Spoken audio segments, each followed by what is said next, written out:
Welcome, Chiefs Kingdom, to another edition of the Out of Structure Podcast. It's Matt Stagner here with Ron Kopp Jr. on a non-victory Tuesday. The Chiefs dropped 27-19 in Green Bay.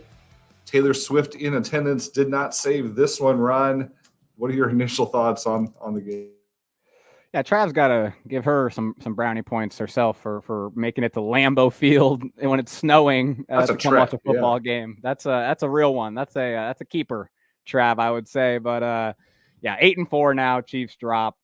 That was not the most fun Sunday night game. I was excited for that one. I thought we were going to get a big game from Travis. I thought we were going to get a suffocating game from the defense. Jordan Love hadn't seen an elite defense yet, kind of like that, at least these last 4 games when they've been going off. But man, you got to give Green Bay credit, man. Their offense came out firing.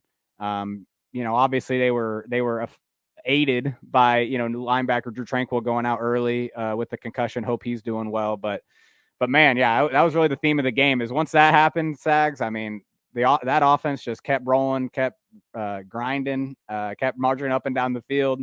Chiefs defense got stops at the end, but yeah, I mean, it was just I was not expecting the Packers to be able to move up and down the field on the Chiefs like that. Yeah, I think that's one of the key takeaways is that this wasn't one of those games. Well, it was one of those games where you can say the Chiefs had a chance to win and blew it because they frankly did. But it wasn't one of those games where you can say the Chiefs dominated their opponent the whole game and then blew it. This is one where the Packers, frankly, played a better game overall. They ran the ball well. They were executing, on offense. Love played well. I mean, I was just saying some of those passes felt like they were prayers, like he was just kind of chunking them up in the air. But they came down where they needed to come down, and it was there was a handful of those passes that there was just no way the defenders could get to them. Yeah, you got to give, again, the Packers' offensive scheme credit. I mean, they really did just put a lot of Chiefs off-ball defenders, guys in the back seven, in blenders, in the spin cycle with the way they were doing a lot of pre-snap motion, jet sweeps, pairing that with off-tackle runs the other way, and even having bootlegs going off of that. So you're really just having guys, having to look all sorts of ways, trying to think about all different things. On the first drive, it was apparent, Leo Chenal, was kind of got caught up and it caused 2 first down completions. He was just, kind of lost, trying to, find space and coverage. The Packers really did a good job of just keep making the Chiefs play from their 3 linebacker set and passing out of it. And then also having an effective run game, man. That's the thing. I mean, the Packers ran the ball really well, didn't get to a lot of 3rd and longs. And that's what the Chiefs defense needs, Stags, right? Like this Chiefs defense predicates itself on getting the 3rd and long, making life hard on the quarterback once they're there. And they just didn't get there a lot. And so, it kind of makes life easier on the Packers when that's the case. But you got to give Love credit still for kind of just executing, right? He just was nails for the most part. Yeah, he was very good. The pressure was not getting home. I thought towards the end of the game they had a couple of sacks they were able to close out, right? But it was, for the most part, the pressure wasn't what we're used to seeing. But you're right. Some of that is down and distance, and it is play calling on the offensive side. And I thought A.J. Dillon looked really good. I think the tackling was a little bit of an issue when they were playing against him. Now, we'll talk about this in a little bit, but I think the fact that the Chiefs had so many injuries on the defensive side of the ball, especially this week, really made it tough on them, especially when it came to tackling, especially when it came to that second level of the defense. So that there's a factor there, and we'll talk about some of the other reasons this game was a loss. We got plenty of good questions, as is the case most of the time when the Chiefs lose. We hear from you all, which we appreciate. But feel free to ask a lot of questions when the Chiefs win as well, because we're fully okay with that as well. I want to go back to this point though about the Chiefs getting outplayed, and if you look at the Chiefs' 4 losses this season, you could argue maybe that the Lions in the opener outplayed them. Chiefs still clearly had a chance to win that game. They were not dominated by any means, but the Chiefs didn't play well and lost that game. The Broncos clearly outplayed them. 24-9 is shocking to even see on paper. The Chiefs and Eagles were pretty evenly matched, I thought. I thought that was one of those games that they just kind of fumbled away at the end, almost literally. And then the Packers again maybe outplayed them, but they still had a chance to win. So I guess my point here is when you're a championship level team, you're not going to be at your best ever. No team's going to be at their best every week, right? So there's going to be games when you're just not the best team on the field. I think there was a case to be made that the Packers game and the Broncos game were maybe the two games this season where the Chiefs did not play as well as their opponents did. The other games were kind of ones where they just, fumbled away or mishandled it. Again, the Lions is maybe debatable, but this is one of the games where the Packers played better than you expected them to play. But the Chiefs still had a chance to win. They still had the ball with 6 minutes left to go in a 5-point deficit. This was fully within their grasp to pull out, even though they got outplayed. Yeah, no, I think that's been the appeal or the excitement of a lot of times at the hot peaks of this year, right? Has been how the defense has been playing so well, putting them, in situations where, the offense, we feel like, okay, once the games really matter, as long as the offense is there, like the defense will make plays, it feels really good. But, this kind of game shows you that, when the defense doesn't have its best game, this offense right now, like, it's not necessarily showing us that we can trust them to make the play at the end to make up for it. Right. I mean, it's concerning. I think the one thing you saw with the defense this week was that, it was kind of an old school 2018, 2019 kind of defensive performance where, they really were forced to limit the Chiefs' offensive possessions. The Chiefs only had 2 meaningful drives in the first half before that kneel down. And so when you have that, you just feel like you have no margin for error, right? And with the Chiefs offense, usually it's like, okay, they can work with that. They're Patrick Mahomes. They can, they're an elite offense. They don't need necessarily a margin for error to work with. But this year they do. This year they obviously do with the problems at receiver.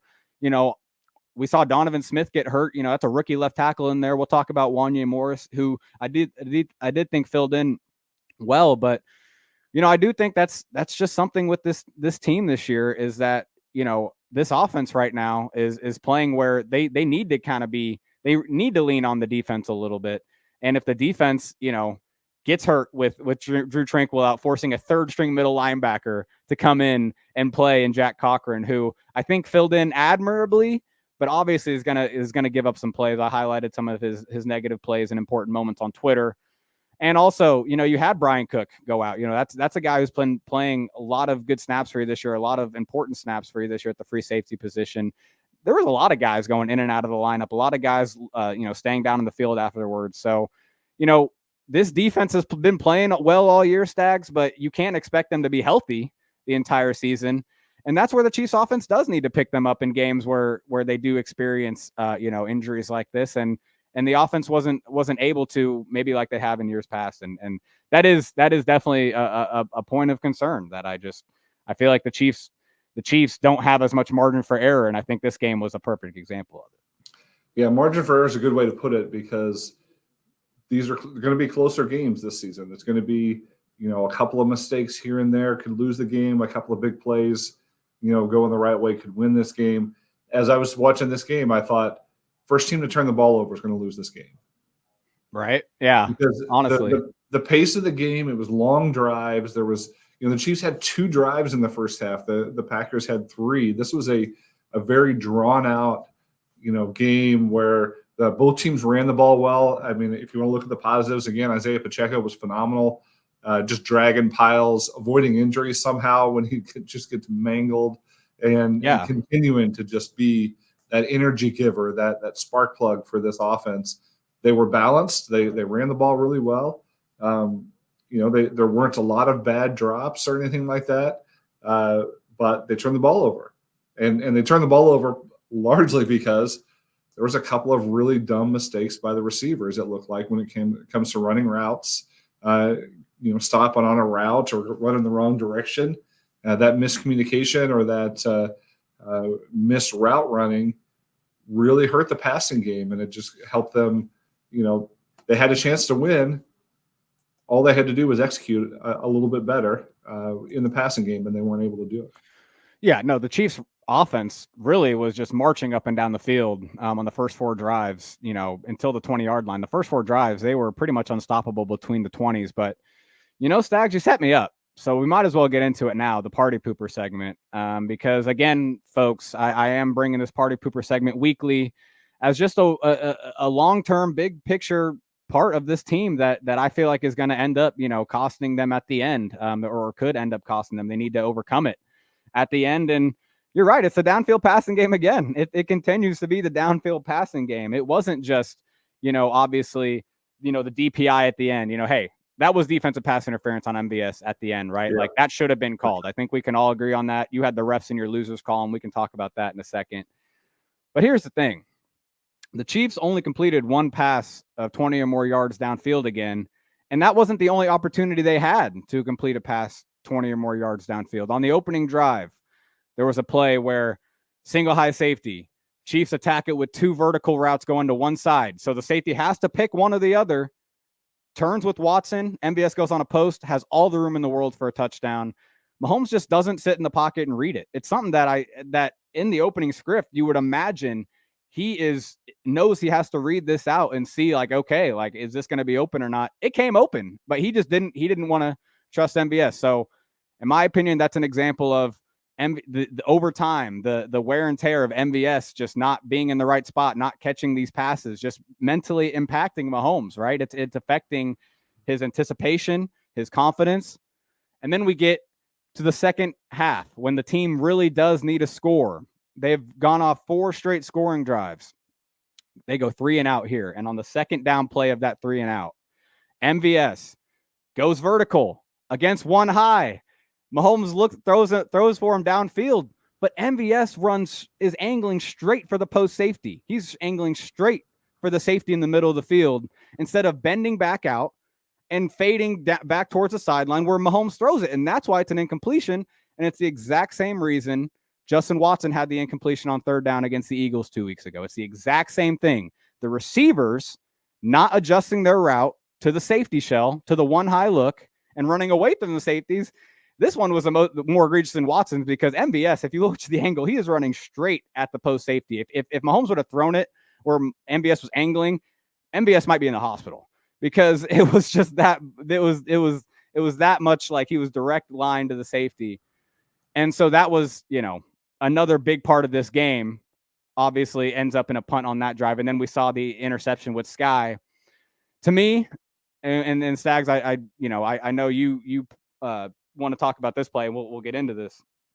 To me, that play, that the interception, it feels like to me Mahomes shouldn't have thrown it. It felt like the corner or the man coverage defender on Sky got over quick enough to take it away, and to where that either needs to be a super back shoulder low throw or it needs to not be thrown. But either way, Sky just, to me, does not run through the route. And I know Mitch Schwartz talked about that on Twitter, but all this, all encompassing, all of the things I've just said it's just another example of these receivers 13 weeks into the season still not being in rhythm in the offense, on the same page in the offense. And it's hard. I feel stupid telling anybody that it's going to get fixed at this point. So that's that, Stags. How do you feel about that?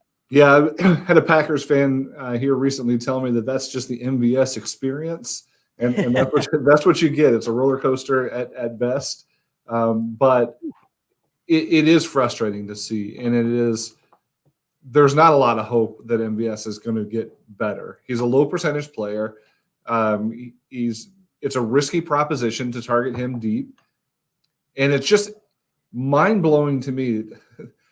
Of all the other things that went wrong in this game, that route that you talked about, the interception that we talked about, just the whole flow of this game, it all came down to this late 4th quarter drive. Mahomes with the ball, and what does he do? Well, first tries to throw it short to Pacheco, right? But with 1:09 left, that's not going to help you much, right? Then he runs one. And then he starts throwing deep to MVS. So you've got the 1st and 10, the deep pass to MVS that was obviously incomplete. another deep pass on the next first down. So a short pass to MVS, another deep pass to MVS, and then on third down, with 8 seconds left in the game, he throws it short to MVS. Yeah. And out of bounds. Why is MVS the entire final drive at this point? Exactly. And on some of those plays where Rasheed Rice was on the sidelines. Yeah, I think it tells you that it's important for a veteran's, I guess, experience is important in those situations, right? Like that's probably what Coach Andy Reid would tell you if that he was asked that direct question, right? Is like, well, hey, the rookie doesn't have as much experience in those situations as the vet, but that's the problem. Is that these situations are going to keep happening because it's football and the playoffs are coming and these are important games, and you can't have guys that clearly just MVS right now is just not playing anything close to good football for what he's supposed to be doing. Yeah, there's just no excuse to have him on the field. And so I don't care if the rookie doesn't have as much experience in those situations. Get him in there. And yeah, I thought it was amazing too that MVS continued to be that target on the last drive. But why isn't that Justin Watson? Why can't that be, why isn't Richie James getting some more downfield looks? I know Pacheco got ejected there, and so that was he wasn't in. But Pacheco's not going to help you that much at that point in the game anyway. Yeah, that 15-yard penalty did hurt them a little bit there. Yeah, it's inexplicable. There's no real excuse for it. As we talk about winners and losers, I put obviously Sky Moore and MVS in the losers column as per the usual this season, but also. I put Patrick Mahomes there, and I think this is maybe a controversial thing when Mahomes didn't play badly in this game, right? Like he had some great passes, he had a couple good scrambles. He played tough, gave him a chance to get to the point where they could win this game. But when you're the MVP of the league, you're going to get your fair share and more than your fair share of the credit when they win and the blame when they lose. And the fact is that Mahomes had the ball down 5, 6 minutes left, and the result was an interception that put him down 8. And at that point, they still had a chance to come back and tie the game and target MVS 4 or 5 times, and the game's over. So some of this is on Mahomes too, and it's decisions, it is execution, and it's, again, fair or unfair. You expect your MVP to come back and win games like that. Yeah, no, I definitely believe that Mahomes is being impacted, maybe confidence-wise, by, the stuff going on around him that we just talked about, but that's not a good enough excuse for who's supposed to be the best quarterback in the NFL. I just straight up. I think, and he would tell you that. I don't think he would absolutely tell you that he needs to play better. And, even if you had truth serum, even if he told you that these receivers could be better, he still wouldn't say that that he should be, or that it's making him play. He should be able to overcome it. He should be able to overcome it. And the thing on that play, Stags, the interception, I know I kind of already mentioned that I believe it was more Mahomes' fault, but you also can point to, why is Sky Moore the one in that position in that moment, right? Like, why is he the one running what a lot of times ends up as a back shoulder fade? A quick hitting back shoulder fade, but a lot of time that route they run, it's a switch release. They try to, they try to make the outside receiver get in the way of the inside receiver's man defender, so he has room to work to the outside. And so you have to hit that kind of back shoulder to the sideline more so than just up the field. I get that you're trying to get Sky, I guess, the ball moving forward. But to me, a lot of the times you want to be, that route should be going to a guy that's kind of high pointing a pass, something that we've seen Rice do recently pretty well. That's where, you can, I do think Mahomes deserves blame, but like the play calling too is just like, why is Sky the one in that situation? Sky is not, it's 13 weeks through. Like, we're not, like, we know what he is, and that's not what he is. Yeah. So yeah, I didn't like that, but yeah, we'll get to some of those decisions as well with your questions. I do want to come back and point out a couple of minor positives from this game. Absolutely. I thought the fact that Donovan Smith got injured and Wanye Morris, the rookie, steps in at left tackle. And frankly, they were better in the run game at that point. Wanye was looked like just an absolute menace in the run game. And at least adequate in the passing game. Didn't seem like they lost a whole lot. Yeah, no, at the one of his first plays in the game was that 26-yard run Pacheco had to get them inside the red zone on the opening drive. It was my favorite play. Counter left, puts Trey Smith on a pulling block to kick out the edge defender. But the most important block, it's probably the second most important block besides Trey's, is that left tackle really creating space by down blocking and creating movement downhill on the defensive tackle inside him. And that's what Wanye did. He really opened up the hole, pried it open for Pacheco to hit. And so, yeah, I think Wanye as a run blocker probably is maybe a little better than Donovan just because he's maybe a little younger. And Donovan's not the, biggest guy or like most, he's definitely more finesse than he is powerful, right? Wanye definitely seems to be kind of more of just like a horse, like a power guy right now. Like he'll put his hands on you and move you, but he may struggle in some of the finesse stuff. He did give up that sack, but you mentioned it in your article. I really feel like that was more on Jawan Taylor on the other side, getting so pushed upfield into Mahomes' footwork and lap that Mahomes kind of had to backtrack a few yards. And by that time, Wanye, the guy was outside and rushed around, and that's not on Wanye. So glad you pointed that out because I think some people would just tell you, oh, no, rookie left tackle gave up a sack and just say that. Yeah, this was the time of year, when, they're getting ready for a playoff run, but you're also getting to that point where coaches will tell you and NFL players will tell you that rookies aren't rookies anymore, right? Like this is when development starts to really show up for the rookie class. And I pointed that out this week in the Market Movers piece that I write pregame, that it feels like they're starting to see some development from some of these guys. And that he was one of them. And he was one that, it's been a small sample size, but when he's been in the game, it's been really good. And I think there's just little takeaways there. Now, Felix Anudike-Uzomah is still, kind of up and down in a very minor role. I still think there's a lot of room left for him to develop. Some have pointed out that he was one of the players that kind of gets sucked inside on big runs on occasion so far this season. But it just feels like some of these younger players are trending in the right direction long term, even if you're only seeing little glimpses of it, like you do with Wanye Morris. Hey, I mean, I'm the one who said it from the get-go that I believe this class is going to be one that the impact, you do not feel the true impact of it until year 3. Unfortunately, even year 4 for some of these guys. I feel like how this class is going to go. Rice is obviously the exception, which the team needs, so that's good. I honestly do. He may still have some room to grow and obviously in his route tree and everything. But yeah, I think for the most part, this is you're right. It's good to see Wanye get some live snaps and look comfortable. So it's a good start for him.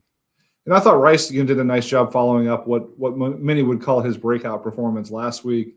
Still had a pretty substantial contribution this week. I mean, I think this is looking like he's not a fluke. He's the Chiefs' number 1 wide receiver, and I'll keep saying that over and over again. Now, I'd sure like to see them use him in key moments a little bit more, as we just discussed. But he's doing everything he can to be that guy that's not only impactful for a rookie, but impactful, period. All right, well, I'm not sure we're going to solve all the Chiefs issues before we take a break and hear from our sponsors. So we still have a lot of your questions to get through, and everybody's favorite game is what NFL player am I this week? We're looking for somebody who played for the Chiefs and the Bills. So I'll let Ron set that up, and then we'll get to break, and then we'll come back with more of your questions on the Out of Structure podcast. All right, Stags, I'm coming for you this time. So we're talking about a player. I am an NFL player that played for the Chiefs and the Bills. I was drafted pretty high by Buffalo in the 2010s. I was an exciting playmaker for him for a few years and bounced around to a few teams and ended up on the Chiefs towards the end of my career. Who could I be, Stags? Who could I be? That's what I'll give you. Well, I'll take a stab at that question and more of your questions after this, so stick with us. We'll be right back. And we're back. Thanks for sticking with us on the Out of Structure podcast. We've got a tough question here from Ron on an NFL player that played for both the Chiefs and the Bills. Can you quickly give me the clues again? I've got a couple of options here on who it could be. I'm an NFL player that was drafted highly by Buffalo in the 2010s. I was an exciting playmaker for them for a few years, but bounced around to a few teams afterwards before getting to the Chiefs. Who am I? All right, so this could be one of two players. The first person I thought of was LaShawn McCoy, and then I realized he was drafted by Philly. He played with Buffalo later. So it's either Sammy Watkins or CJ Spiller, and I think both fit that description. So I'm going to go with CJ Spiller, but Sammy Watkins fits as well. Yeah, no, I was thinking CJ Spiller, and the reason I think I was very, very careful with my wording. I said a few teams before instead of like a couple teams or two teams, because Sammy only went to two teams before the Chiefs. CJ had like 3 or 4 teams he played on before. And I think bounced around is appropriate for his Chiefs career as well, as right. Cut and sign and cut and sign and cut and sign. All right. Good investigation there. I thought I'd just say, "Oh, Sammy," and you wouldn't even think about it. So good. Yeah, not bad. That was a good one. That was a good one. All right, let's get back to the mailbag here. Let's talk wide receivers because that's all anybody really wants to talk about when it comes down to it. Your guy, George Young, GY Como. Yes. 3 questions here. First of all, same mistakes as the first quarter of the season. Whose fault is it? Number 2, MVS, is he just done as a deep threat? And number 3, Sky Moore, should you just release him? There's a lot of similar questions here. Thomas Ramirez, who had the worst game, Sky Moore or MVS. Sean asked, when does Andy Reid make the call and bench MVS? Sound the dream alarm. When are the wide receivers going to learn to get open? And my personal favorite, why do we have 4 or 5 foot nothing guys who can't go get the ball? And then just a Chiefs fan, MVS is a liability. When do the Chiefs bench him and try Tony or Rice with more of the deep shots? So all of these kind of have the same theme. Is it time, number 1, to be done with MVS? Hey, anyone who listens to this podcast, any readers of the AP Premier know I've been touting that since the bye week. The one thing I kind of came away from in the bye week was less MVS, more Justin Watson. And that doesn't mean 11 targets to Justin Watson as we saw against Philly. That just means Watson should be running the vast majority of the deep threat snaps or the deep ball snaps. And that should mean MVS is not playing 50%, 60% of snaps. He's playing more like 30% of the snaps or, just in a much more limited role. And his snaps are going down, but still not to the point where he's completely out of the rotation, where he's getting quote unquote benched. But his snaps are going down. Rice has been the team snap leader receiver the past 2 weeks. And MVS has kind of gotten closer to like 40% of snaps instead of 60% like he was typically. I do want to shout out George Young, though. That's my guy, radio host. Brought me on over in Columbia, Missouri all last year. Hope he's doing well. He asked about, having the same mistakes as last night as the first quarter of the season. It's the same. It's the receivers and all these questions talk about it, but it's the usage of the receivers. It's putting the receivers in the right positions. And, that's why, to just Chiefs fans question, it would be nice to see them try, Tony on routes further than just screen passes and slants, or Rice. Obviously they're getting him more and more, his route tree is expanding more and more, I think, as we're going here. But he needs to be, on some go balls, like we saw against the Raiders. So did I see that Rashee Rice's targets in Sunday night's game average 1 yard past the line of scrimmage? Average depth of target was 1 yard. That's not good. I mean, that's not right. Yeah. I would argue we've been talking along for a while about how to focus on this wide receiver group. And I feel like you don't want to throw the baby out with the bathwater. To kind of get to Thomas Ramirez's question, Sky Moore or MVS, who was worse? I think MVS is worse at this point. I think he's consistently inconsistent. He's a low percentage player and somebody that they just need to kind of stop targeting, especially on those key drives and key moments. Sky Moore is a limited player, and they need to put him in a limited role and focus their targets elsewhere. But I would pretty much just bench MVS at this point. And I don't usually call for somebody else's benching, but I think generally at this point, I wouldn't be upset to see him have a game or two inactive. And just completely focus on the rest of the room and see who can step forward and who can do a better job in some of those other roles. Because I think the point is right. I mean, hit Rice down the field when there's a situation where you need somebody to go up and get it. Tony can go up and get it as well. We saw that a little bit last year. Maybe if he's healthy and he's going to be a bigger part of the offense coming down the stretch, try him in some of those spots. They've got to get the ball down the field better. It's not going to happen with MVS, even though that's his one and only job. So they've got to find other combinations to make that happen.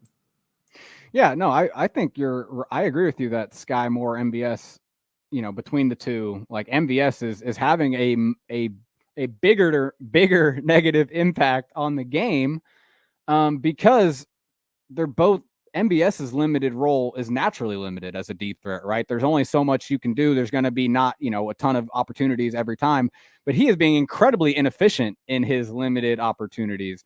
The thing with Sky is we all just want him to be, a second round receiver, someone that, kind of can be the offense can run through a little bit, can make a ton of plays like we're seeing with Rashee Rice.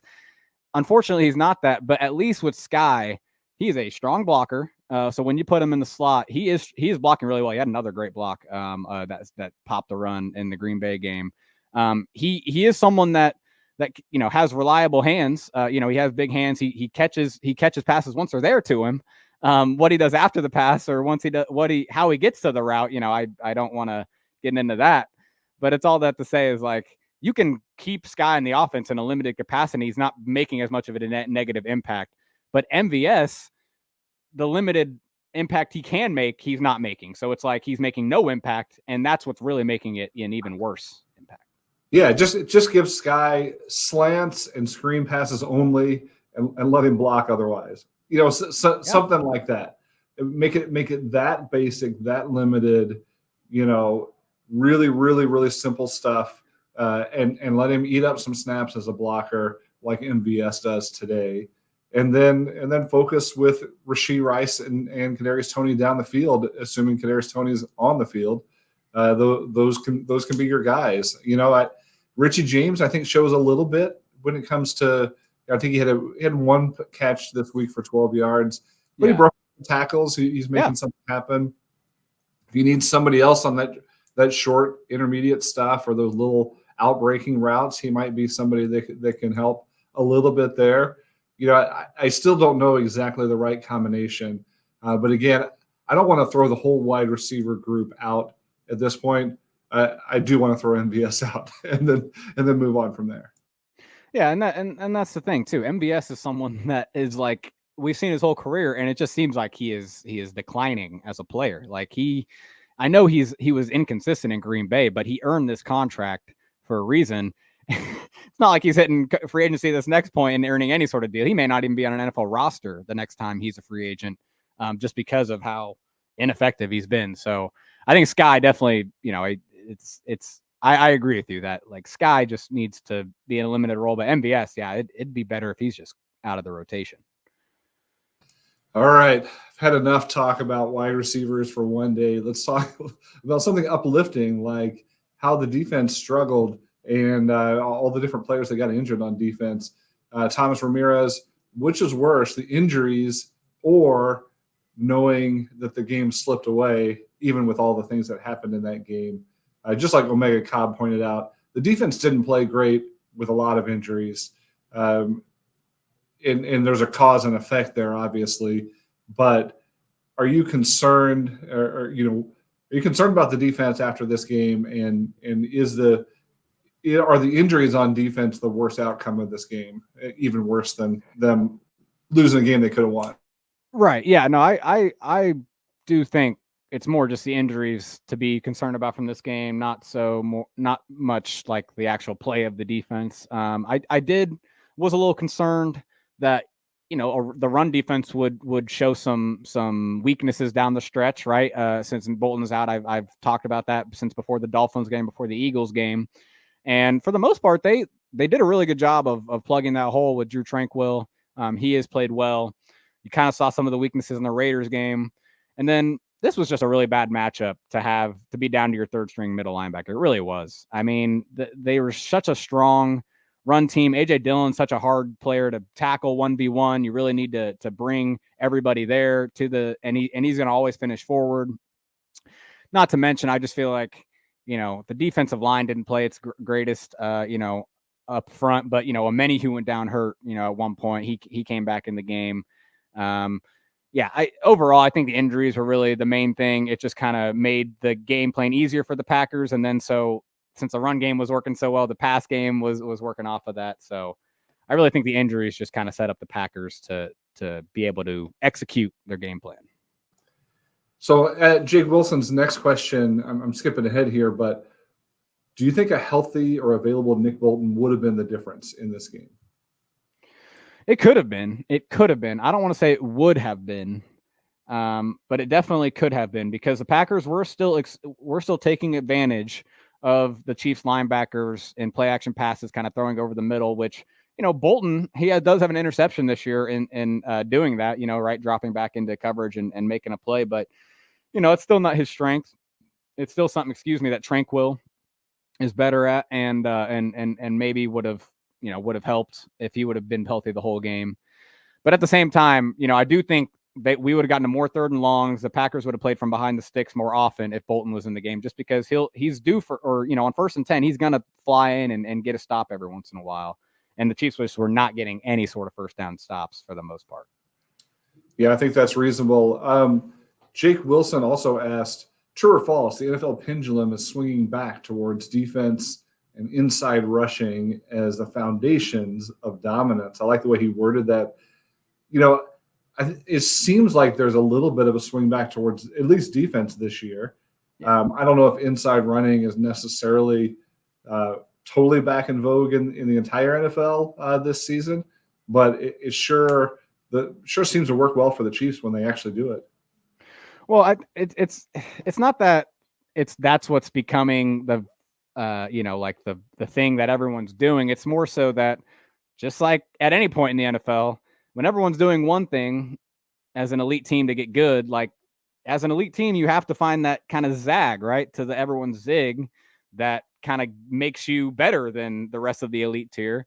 And, I think you're seeing right now that with all the passing going on, with all the defenses worried about, hey, we want to get lighter in our back end, so we can be multiple, so we can play a bunch of defensive backs. We're not going to play as many linebackers.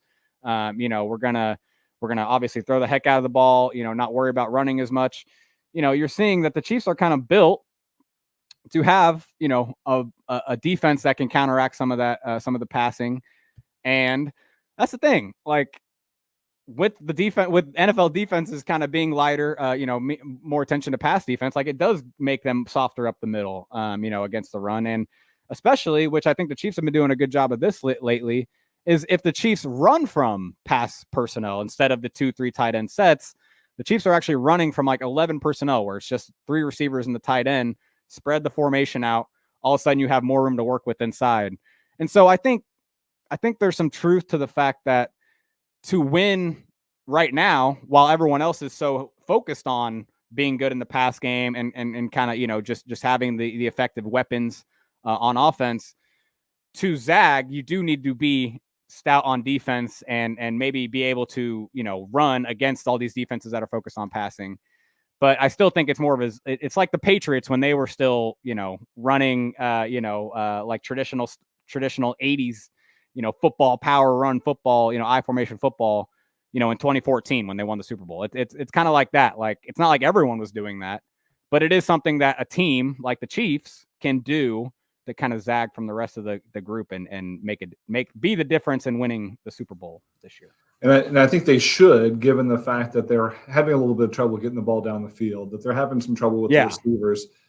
this is the best time in recent history for them to focus on establishing that running game, the power running game, getting Pacheco going downhill, making that be the focus of the offense, and then mixing in the pass, as more of a changeup. I mean, I think that's an opportunity for them to be more balanced, to be more consistent, and to not be stuck with Mahomes dropping back 50 times a game, waiting for somebody to be open and in the right place. Yeah, and defenses, again, they just have more answers to defending explosive passing attacks. Like, that's just the truth. And so it's harder for anybody, for all the NFL teams to win in the pass game right now. So I think running, just being able to be efficient in the run game definitely helps. So we also had a lot of questions about the coaching staff. And I always find it difficult to figure out, where do you draw the line? Where do you blame players versus coaches, and coaching staff and long-term decisions and personnel decisions versus those guys had a bad week? You know what I mean? To me, it's anytime you're watching a game, Chiefs game or otherwise, it's a little bit hard for us as on the outside really to understand all the different reasons for what happens on the field, especially I think when it comes to assistant coaches. So first of all, let's talk about Andy Reid. Scott Katstra on Twitter, or X as it's known now. At what point are we getting past Andy Reid's, we've got to correct that when it comes to shooting themselves in the foot, red zone penalties and play calling and failures in the red zone. So how much of this do you put on Andy Reid? Blitz Blanter also asked, I'm grateful for everything Andy Reid has done, but he's hurting the team this year. They're not scheming players open, even down the field, more than 5 yards. They have the highest penalty rate in the league. They're not scoring in the red zone. Andy Reid has to be better going forward. So let's start with Andy Reid, because everything starts and stops with Big Red. How much of this issue or the issues they've seen this year do you put on Reid? He's a head coach, so like you just said, I mean, he has to wear some of it. The offense being undisciplined with turnovers, with drops, the offensive lines, penalties. We do see not just Jawan Taylor's false starts. We've seen holding calls that have killed drives, not only on just the tackles, right? I mean, Creed had one this week, which I know a lot of people were saying it was. I mean, it was kind of a textbook hold to me. I don't blame him for calling it. And so, they've all gotten holds, they've all gotten penalties. And so I think as an offensive minded coach, as the head coach, especially in a year where you do have new leadership on the offensive side, right? After however many years Bieniemy has been here, no matter what you think of EB, it's just new, right? There is a new staff now on the offensive side having to communicate with the players and work. And Andy Reid should be heading that. Andy Reid should be the one, kind of in charge of making sure that's a smooth transition. He's a head coach.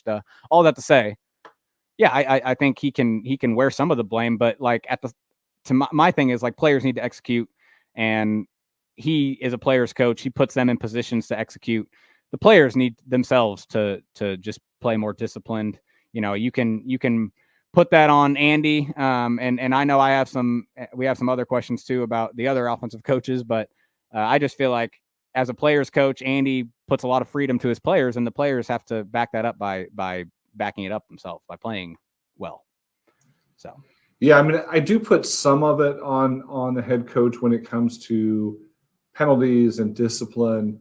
I think that we probably haven't seen the A+ Andy Reid game script, in a bit. There's probably some of that we'll see coming down the stretch or in big AFC matchups like this week potentially.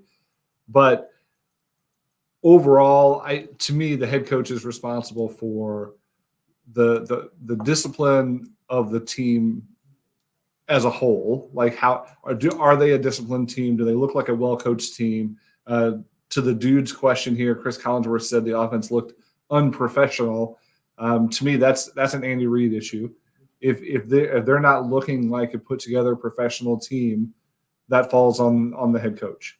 Period. That's his job. He has to coordinate it all. He has to make it all work.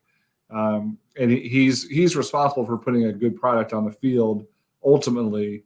given the talent that he has in front of him. Now, individual player development, I think, gets down to the individual position coaches a little bit more, and we see it with Joe Cullen on the defensive line. We've all been praising him because of how much some of those defensive linemen have developed under his help. So as we start talking about, again, the dude's other question here, why does this look like the Bears offense? And why is there someone who's never been a wide receiver, the wide receivers coach? I don't even think it's as much of an issue of whether they ever played that position or not, but they do have kind of a first timer at wide receiver coach, and maybe some of the lack of development on the receiver side would be attributable to that receivers coach. I think that might be part of the issue. I think it's fair to speculate that, just because we speculate a lot of things, and it's one of those things you can. But I really do not think the receivers' inability or anything we've seen from the receivers this year, their struggles, can be attributed to Connor Embry, the Chiefs wide receiver coach specifically. And I say that just because, first of all, he is a new coach, because the wide receivers coach last year, he just got a new position on the staff. He's still around, Joe Blameyer. He's just a pass game coordinator. And so you still have the same receivers coach as last year, which, hey, maybe you can say, well, the receivers weren't, super great last year either. So, that's a fair point. My thing, though, is just that he wasn't like I think he was like an intern or something. Like, he is being brought up, like he is being developed as a coach. Like, Andy wouldn't tell you that he's supposed to be like a difference-making coach right now. And I doubt they put him in a position to be a difference-making coach. They have Andy Reid, they have Matt Nagy, they have Joe Blamer, they have Dave Girardi, who's the quarterback coach who's been here forever. They have so many veteran voices in that room that I think he is just the wide receivers coach because they're, every coach has a position name and has to be called something, and they're giving him that opportunity. But that doesn't mean that he is the most important voice the receivers hear in practice every day. They spend a lot of time together, but I imagine they learn a lot more from the rest of the staff than they do from Embry. And so I still think, someone like Matt Nagy, the dude asked why the offense looks like the Chicago Bears offense. I don't know if he's directly pointing at Nagy for that, but I do think, someone like Nagy, if you want to point to coaching and not developing guys, I think it should fall more on the guys that have experience, that have proven something. The Joe Cullen thing, I'm glad you brought that up, because we have praised him for his difference making, but he was a defensive coordinator before. He has tons of experience, and that's why it's easy to say, okay, he came here, the defensive line is playing better. You can see how he is bringing even his own ideas to the defensive game plan, because they're running more odd fronts, they're running more 3-4 fronts. That makes more sense. I just don't. I can't sit here and put the receivers' lack of development on the receivers coach in his first year. To me, it just feels like more of an offensive coaching staff thing as a whole. And to be honest with you, it may just be more of a front office thing putting these guys into the room, because honestly, some of it just lack of talent. Stags. Yeah, that's fair. Nick Weiler, is it time to start blaming Matt Nagy for the offensive performance? Heath Ehlers, when will people stop defending Matt Nagy and realize he's a downgrade from Eric Bieniemy? So I would say that, going back on my previous thought, if the head coach is responsible for the whole team product and the team professionalism and the team discipline, and the position coaches are responsible more for player development, the other piece of that is game planning. And the game planning comes largely on the back of the coordinator in association with the head coach. I think those are the key elements in game planning each week. So I think there could be, if you've got issues with the game plan, I think we can talk to Nagy and read about that. Like, I think those are your offensive minds that are putting the game plan together each week. The Eric Bieniemy question, I think, is something different. So let's pause on the Eric Bieniemy question and just let me give you a chance to react to that.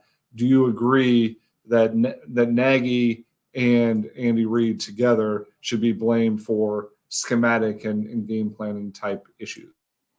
I mean, there's some things in the red zone I haven't been a huge fan of how they've gone about it. We saw a great red zone play design against the Eagles.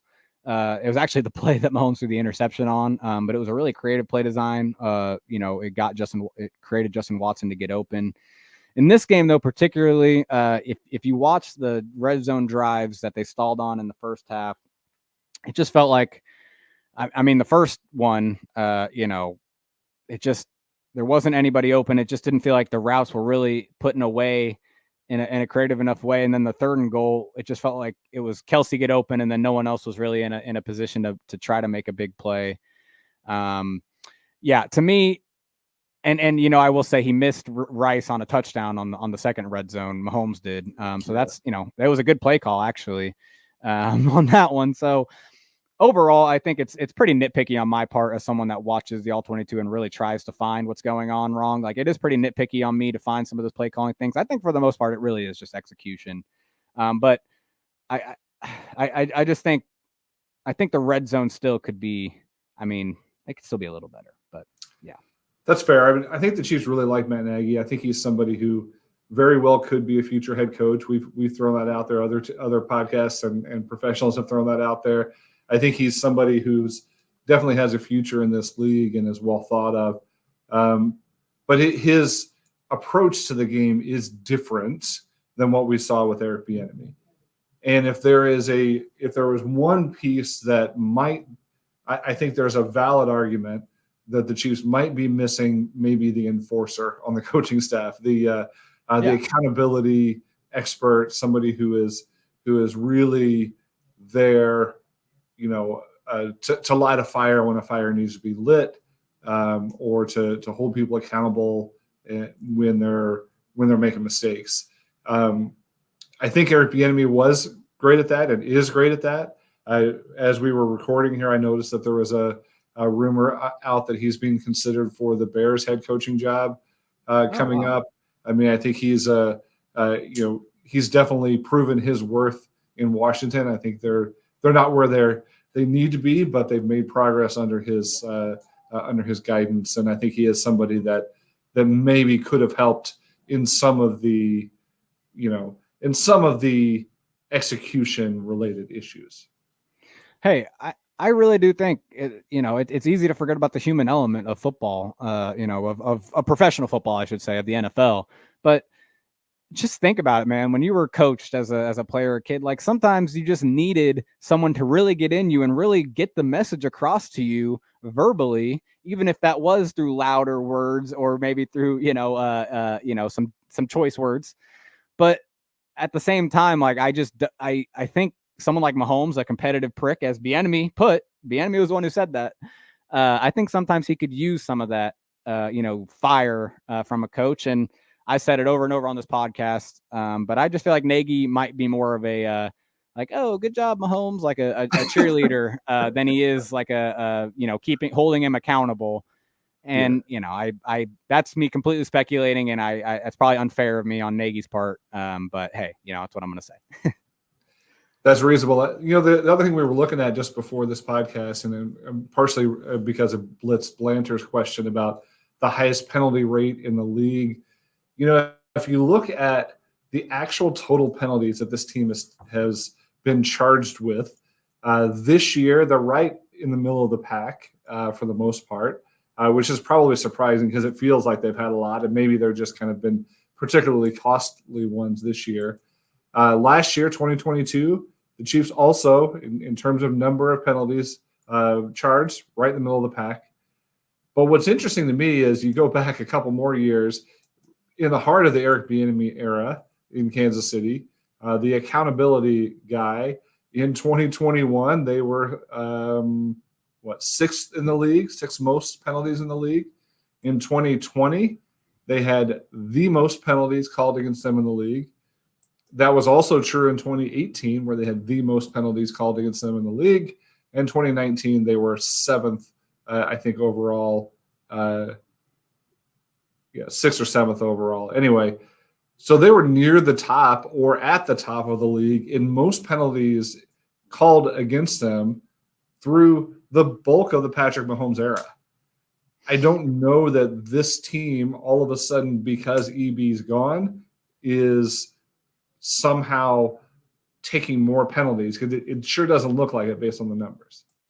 Yeah, and even if you just think about it, I mean, a lot of the penalties are coming from one player specifically, On each in side of the Jawan ball. Taylor. Yeah, and L'Jarius Sneed. Yeah, I did not realize that graphic from the Chiefs game the other day was he led all NFL defenders in penalties. So yeah, it is, you can kind of see that, and so I'm glad, or I'm glad we looked at those numbers, because I think on the surface I would have maybe just said, "Hey guys, yeah, Bieniemy not here, the penalties going up." I think that's correlation there. But I do think the lack of discipline, and like the offensive execution, can be pointed maybe to Bieniemy there. Yeah, I think that's that correlation and causation. I always love that distinction. There's a cartoon or a meme that I found recently that says every single person who confuses correlation with causation ends up dying. So, give that That's one a some perfect joke. Yes, I love that. I love that. Every single person ends up dying when that happens. All right. That's not a threat. It's just just observation. Yeah. For the record. All right. Let's talk a little bit bigger picture about the Chiefs' identity, and we've got a bunch of questions about this. Brandon English, should we just now accept that this is what the Chiefs are? They'll struggle offensively, and they'll have a defense that's sort of stressed out. And we have a couple other questions sort of off of this a little bit, but let's start there. What do you think? Is this what they are? Oh yeah, I really do believe that this is a team that has the offensive, efficiency, or the offensive, mindset, I guess, to score enough points in a big game. But I really feel like this is a team that has to lean on its defense to help them out, and I just feel like they have a cap on how much they can do on offense with the receiver. So yeah, I would say this is we're 13 weeks in. I mean, I really think that means something. Yeah, I mean, I still think there's room for evolution, and there's some things that maybe we haven't seen. We still haven't seen Kadarius Toney really be part of the offense. We haven't seen the ceiling for Rashee Rice yet. I mean, there's some room for improvement there. Again, to me, it's all about execution. So if they start executing better, all of a sudden this is a different team. But that really kind of goes to the next question about what's the ceiling of this team this year. KS Chaser, chasing bad NFL officiating calls at KS Chaser 1 on Twitter. What is the ceiling of the Chiefs this year?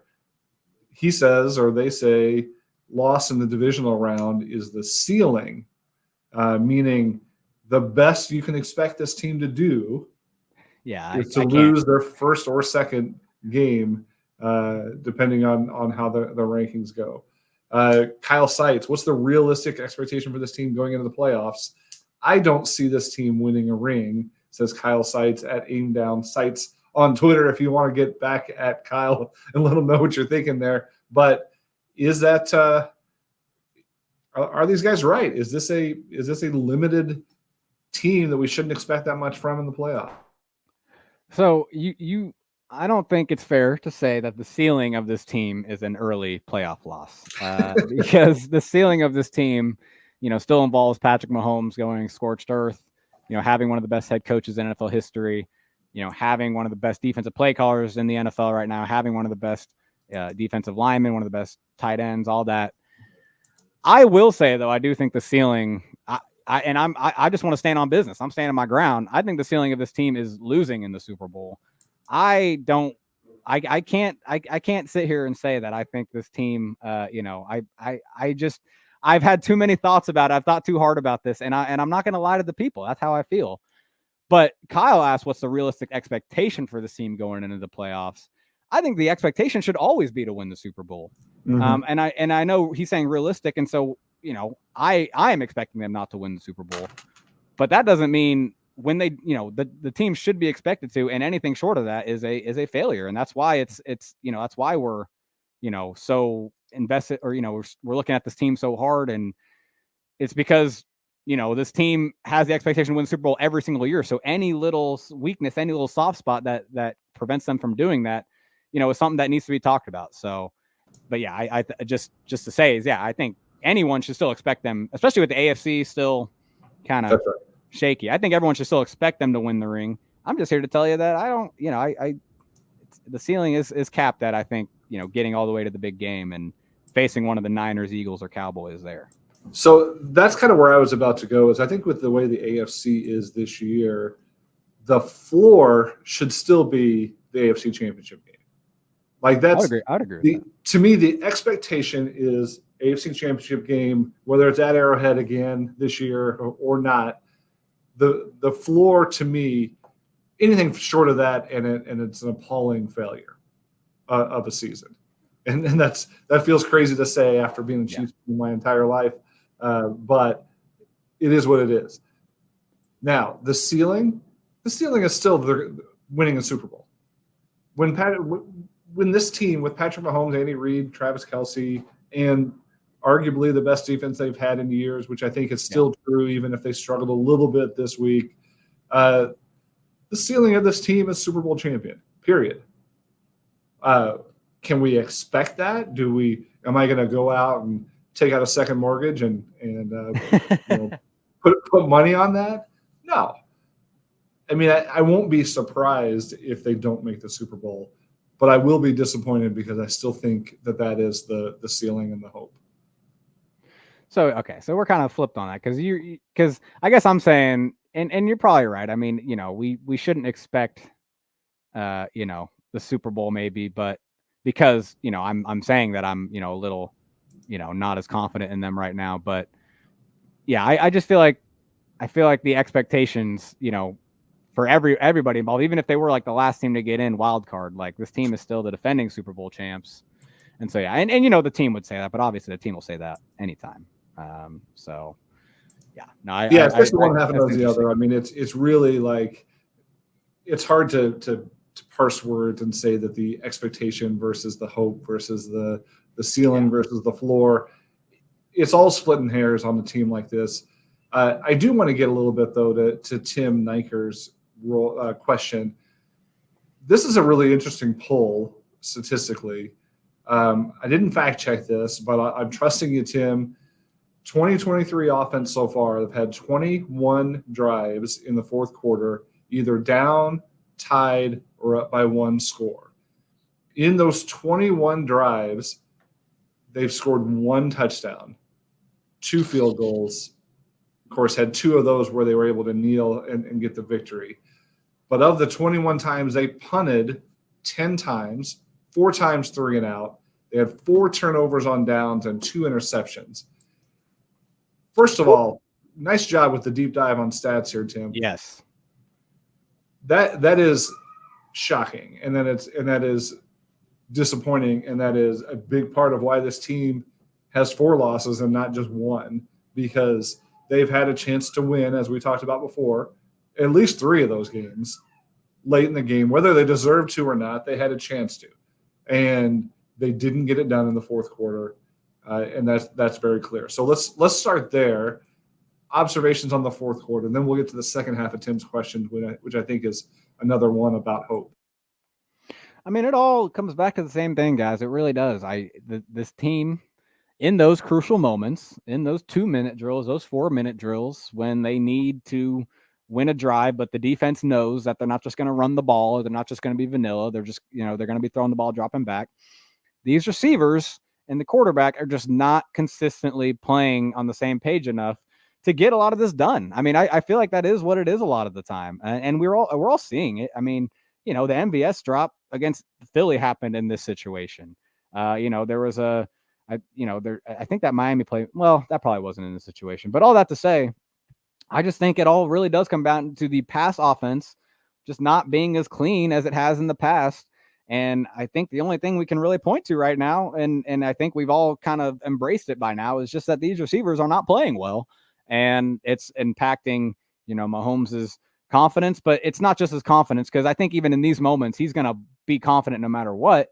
I think it's really just like they're not executing, and it's the numbers are bearing it out. And so it just comes down to the receivers. So the second half of the question is there any hope for Mahomes' magic to be restored during the playoff run? So, and I think Mahomes' magic kind of gets back to this idea that when they get the ball and a chance to win the game, how do you feel as a fan? Do you feel like, yep, it's time, they're gonna do this? Do you feel like you felt as a Royals fan in 2014 and 2015 when HDH came in at the end of the game? When Wade Davis entered the game, you knew those Royals games were over. And you could almost shut the TV off because they were going to close it out. In the peak Mahomes years, in the clutch playoff runs that they've had in the Super Bowl years, you knew if they had a chance, even 13 seconds worth, Mahomes was going to make something happen. This year, it's felt like there have been a couple of opportunities where none of us actually really thought they were going to get it done. That drive on Sunday night, I got a text from a friend with Mahomes with the ball, down 6 minutes left, I said, I'd sure like to see a 6-minute touchdown drive here. My friend says, it feels inevitable. And I wrote back, no, it doesn't, because I didn't have that feeling at this point in the year. Do you think we can get that feeling back?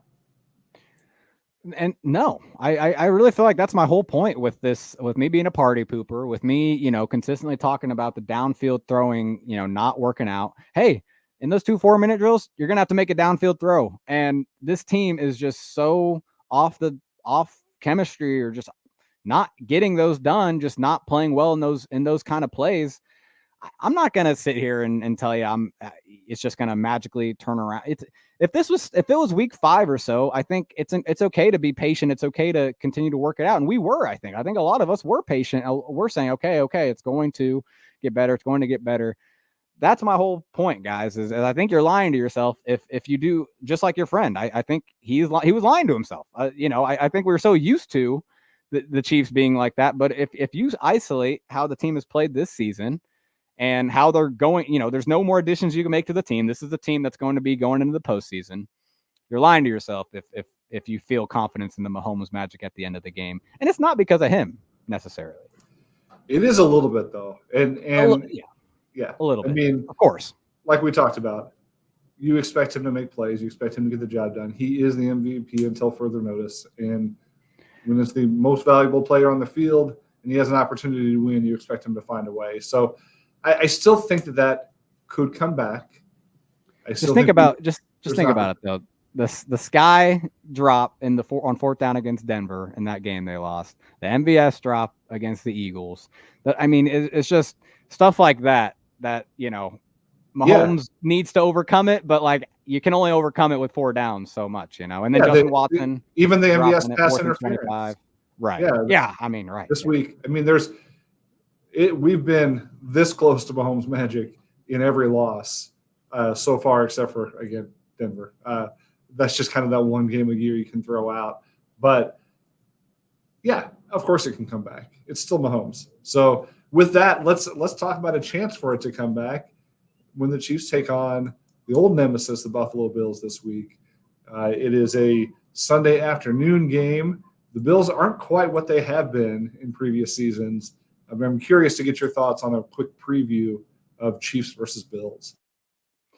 They're coming off a bye week, so I do think it's going to be an exciting game. In my opinion, I think the Bills' defense is going to make that the case because they have been shaky this year, and so with injuries, they've lost Matt Milano, linebacker, they've lost starting cornerback Tre'Davious White. They've had injuries up front. Von Miller's dealing with, I don't know where that's at, honestly. I should have checked on that, but Von Miller's dealing with, the domestic violence incident that he was, a warrant was out for his arrest for. So their defense is definitely spotty. And so I think the Chiefs offense has a chance to exploit that, both on the ground and in the air. The Bills run defense particularly has been pretty rough for most of the year.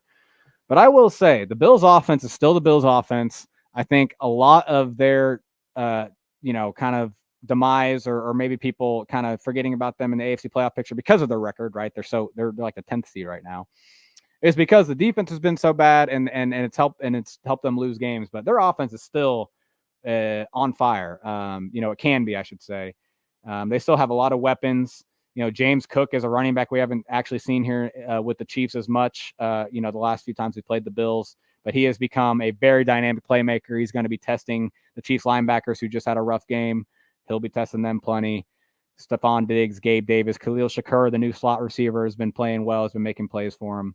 Yeah, I think this could be kind of a shootout type of game just because the Bills offense is the Bills offense, and they know this Chiefs defense. I will say, I know Spags, keeps it unpredictable and shakes it up, but man, this Bills defense has played against Spags quite a bit now, or this Bills offense. So I do think this will be a high scoring game, one that the offense will have to rise up and kind of overcome and maybe win the game. So it will be a good opportunity, like you mentioned. Yeah, this might be an opportunity for Mahomes Magic too, just facing a rival. I mean, this is somebody that he's gone toe-to-toe with multiple times. Somebody that usually plays his best against the Chiefs, and Mahomes will be challenged to rise to that challenge. And that's redundant, but I do think it'll be a good game. I think you can't overlook the Bills at this point. They're certainly beatable, but it's a team that the Chiefs could also lose to. The Packers were beatable, but they were a team that the Chiefs could lose to as well. Looking at other players on the Bills roster, for some reason I feel like Gabe Davis always seems to have the Chiefs number at least a couple times per game. I thought about starting him in one of my deeper fantasy leagues this week just because, it seems like he always finds a way to get open or catch a touchdown or two in critical moments against the Chiefs. So I'll be watching for him. I don't think I'm actually going to play him this week, but I think it's somebody that we can watch for as a threat in addition to that running game.